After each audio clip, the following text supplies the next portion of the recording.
UFC Fight Night Whittaker vs. Brunson is the UFC's second card in Melbourne and the first one since UFC 193 in November 2015.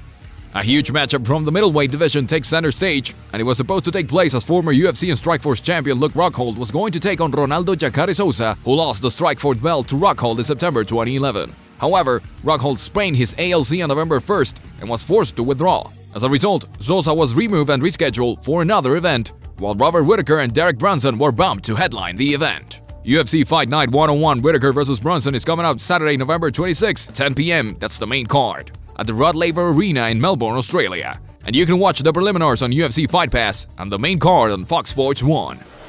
For the middleweight bout, Whittaker, who's 16-4, has won 5 in a row, and even though the winner of the Ultimate Fighter to the Smashers is a strong striker, he can hurt you on the mat as well. Brunson, who's 16-3, has also put together a fight win streak, including 4 in a row by TKO KO, and all were in the first round.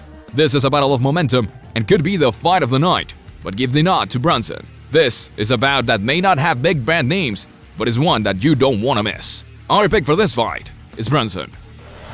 For the lightweight bout, Chris Camozzi, who's 24-11, will be going up against Daniel Kelly, who's 11-1, and his hometown crowd, as the Australian is sure to have the audience on his corner. Camozzi is in his third stint with the UFC and has won 3 of his last 4 bouts, which is an encouraging sign, but the one loss was in his last outing to Thales Leichers. Kelly looks like a fighter on the rise as he has won 11 of his 12 bouts, but he's no spring chicken. The 4-time Olympic judoka is 38 years old, so this won't be easy for him. Still, the home court advantage should give him the edge. Our pick for this fight is Kelly.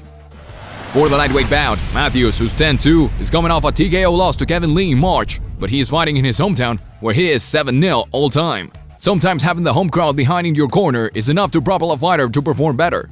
Holbrook, who's 11-1, suffered his first pro loss to Joaquim Silva in July, and he has 9 submission wins. Although Matthews has 5, he will want to keep this standing, where he has 4 knockout wins. This is a matchup of styles, and the fighter who dictates will likely get the win. Our pick for this fight is Matthews.